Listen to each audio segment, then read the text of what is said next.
अस्सलाम वालेकुम, मेरा नाम है दानिश रफ़ीक और इस वीडियो में हम बात करेंगे क्लास 4th पोस्ट्स जो जम्मू कश्मीर के स्टूडेंट्स के लिए Jammu Kashmir legal services authority की तरफ से एडवर्टीज़ की गई है। ये एडवर्टीज़मेंट इस साल की पहली ऐसी एडवर्टीज़मेंट है जो JKLSA यानी Jammu and Kashmir legal services authority की तरफ से आई है। हम इस वीडियो में देखेंगे कि आपको क्या क्वालिफ़िकेशन इसके लिए चाहिए, आपकी कितनी एज होनी चाहिए, फ़ीस कितनी होगी, कैसे आप फ़ॉर्म भर सकते हैं, लास्ट डेट कब है फ़ॉर्म की। तो ये सारी इन्फॉर्मेशन अगर आपको लेनी है हमारी वीडियो से तो आप इस वीडियो को आखिर तक देखें।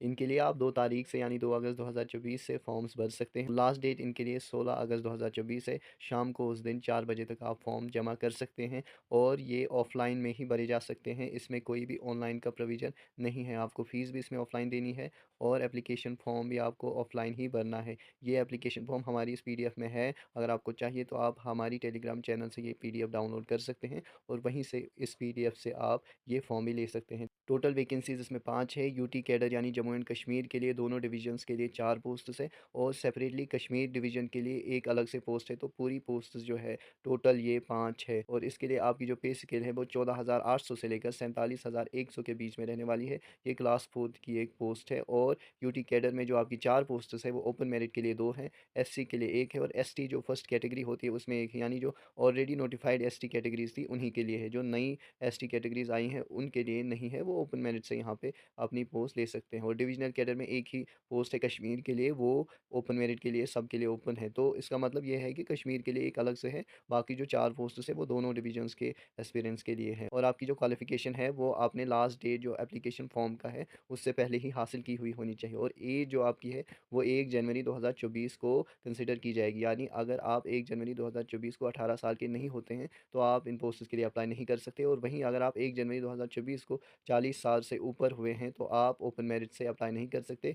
अगर आपकी एज 43 है SC, ST, RBA, OBC, EWS से तो तब भी आप इन पोस्ट्स के लिए अप्लाई कर सकते हैं, लेकिन उससे ज़्यादा नहीं हुई होनी चाहिए और 42 साल से आप फिजिकली चैलेंज्ड कैंडिडेट सर्टिफिकेट से अप्लाई कर सकते हैं। 48 साल तक अगर आपकी एज होगी तो ex serviceman as an ex serviceman आप इसमें अप्लाई कर सकते हैं और अगर आप कंट्रेक्चुअल एम्प्लॉय है तो 40 साल आपकी मैक्सिमम एज होनी चाहिए, उससे ज़्यादा नहीं। यानी ये एज आपकी जो है 1 जनवरी 2024 तक इतनी ही होनी चाहिए। जो भी रिजर्व्ड कैटेगरीज़ है फॉर एग्जांपल 48 साल दी हुई है यहाँ पे मैक्सिमम एज एक्स सर्विसमैन, तो उनका भी ये है कि 1 जनवरी 2024 तक वो 48 साल के नहीं हुए होने चाहिए। जो हुए होंगे वो इसके लिए अप्लाई नहीं कर सकते और आपके पास जो मिनिमम क्वालिफ़िकेशन है यानी 10th जो इसके लिए क्वालिफ़िकेशन है कम से कम वो भी आपने 16 अगस्त 2024 से पहले ही हासिल की हुई होनी चाहिए और आपको उसका कुछ प्रूफ़ कुछ डॉक्यूमेंट देना है यानी 10th मार्कशीट आपको देनी है।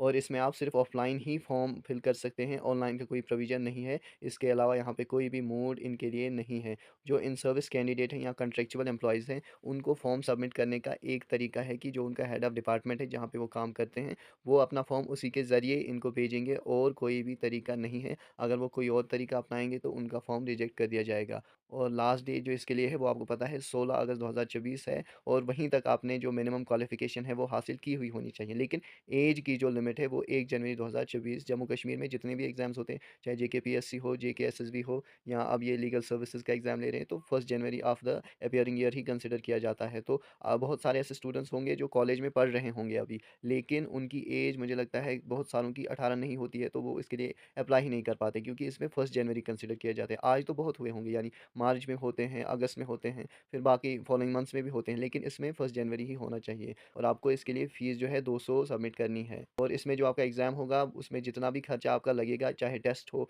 यानी रिटन टेस्ट हो या इंटरव्यू हो, आपको इनके ज़रिए कोई पैसे नहीं मिलेंगे। जैसे आप इनसे कोई क्लेम नहीं कर पाएँगे कि मुझे इतने पैसे लगे, इतने एक्सपेंसेस हुए तो आप मुझे दीजिए, ये वो आपको नहीं देंगे। और आपकी जो क्वालिफ़िकेशन है वो तब तक हासिल हुई होनी चाहिए जब तक इसका लास्ट डेट है, वो तो ज़्यादा से ज़्यादा है। जिस दिन आप फॉर्म के लिए अप्लाई करेंगे, फॉर्म इनको सबमिट करेंगे तब आपने वो हासिल की हुई होनी चाहिए यानी 10th आपने तब पास किया होना चाहिए और इसमें जो वैकेंसीज़ है वो डिपेंड करता है Jammu Kashmir legal services authority पर कि ये इसमें चेंज भी ला सकते हैं, थोड़ी इंक्रीज़ भी हो सकती है, डिक्रीज़ भी। अब आपके लक पे मैटर करता है कि ये डिक्रीज़ होंगी या इंक्रीज़ होंगी। अगर इंक्रीज़ होंगी तो अच्छी बात है उन सब के लिए जो इसके लिए फॉर्म भरेंगे और इसमें जो आपका एडमिट कार्ड यानी कॉल लेटर आएगा वो सेपरेटली किसी को नहीं बोलेंगे, लेकिन इनकी वेबसाइट पे आपको जहाँ पे आपका इंटरव्यू होगा उसके लिए जो वेन्यू होगा और डेट कब होगी उस इंटरव्यू की वो भी उस नोटिफिकेशन में आएगा। तो आपको ये यहाँ यहाँ पे ही इन्फॉर्म करते हैं कि आप इनकी वेबसाइट पे देखते रहें कि कब वो नोटिफ़िकेशन आएगी। और अगर आपके पास मिनिमम क्वालिफ़िकेशन 10th पास है तो इसका मतलब ये नहीं है कि आप सेलेक्ट हो जाएँगे। इसका मतलब ये है कि आप टेस्ट में अपीयर हो सकते हैं। तो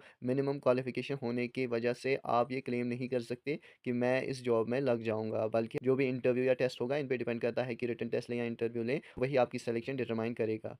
और जितने भी डॉक्यूमेंट्स आप इस फॉर्म के साथ सबमिट करेंगे, आपको उनको सेल्फ अटेस्ट यानी अपनी सिग्नेचर उन पे करनी है।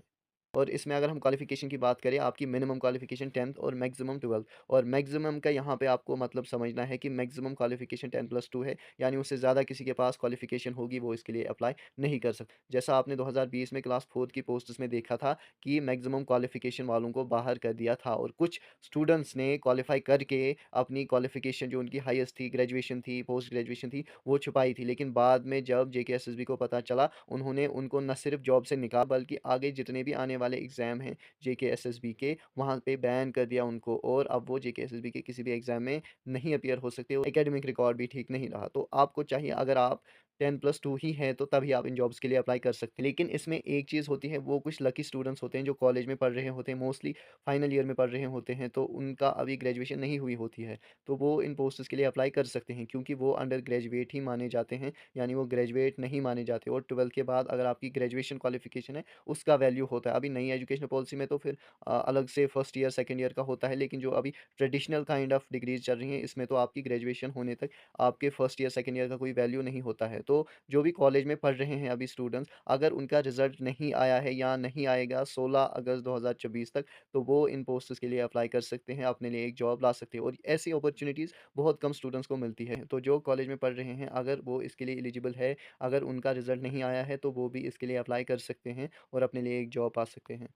तो यहाँ पे आप देख सकते हैं ये फॉर्म्स आपको भरने हैं। तो इसमें जो भी आप डिटेल्स भरेंगे उसके बाद आपको देखना है कि क्या उन डिटेल्स के आपके पास डॉक्यूमेंट्स है, और जितने भी फिर डॉक्यूमेंट्स आपके पास होंगे वो आपको इसके साथ अटैच करने हैं। फॉर एग्ज़ाम्पल आप यहाँ पे डेट ऑफ बर्थ लिखेंगे, उसके लिए आपको मैट्रिकुलेशन सर्टिफिकेट यानी 10th का मार्क्स कार्ड देना है। वो आपको वैसे भी देना है क्योंकि उसी के बेसिस पे आप इसके लिए एलिजिबल हैं। फिर कैटेगरी है, अगर आप आरबीए से तो आरबीए आप यहाँ पे अटैच कर सकते हैं, बाकी भी कैटेगरी वाले वैसे ही कर सकते हैं। तो आप अपना डोमिसाइल सर्टिफिकेट इसमें ज़रूर लगाएँगे, और इतनी सारी डिटेल्स आपको भरनी है, बाकी यहाँ पे और कुछ नहीं करना है। तो मुझे लगता है जितनी इन्फॉर्मेशन एक स्टूडेंट को देना ज़रूरी था और उसको जानना ज़रूरी था, जिससे पहले वो इसके लिए अप्लाई नहीं कर सकता था, मुझे लगता है उतना हमने दे दिया है। इसके अलावा भी अगर आपके ज़हन में कोई सवाल है, आप हमारे कमेंट बॉक्स में पूछ सकते हैं और हम वहाँ पे आपको रिप्लाई देंगे। और जितने भी स्टूडेंट्स इसके लिए एलिजिबल हैं, जो इसके लिए अप्लाई करना चाहते हैं और करेंगे, वो मुझे कमेंट बॉक्स में भी बताएँगे कि हम इसके लिए एलिजिबल हैं और हम इसके लिए अप्लाई कर रहे हैं। और बाकी भी किसी को कोई कन्फ्यूजन है तो वो हमें कमेंट बॉक्स में पूछ सकता है। With this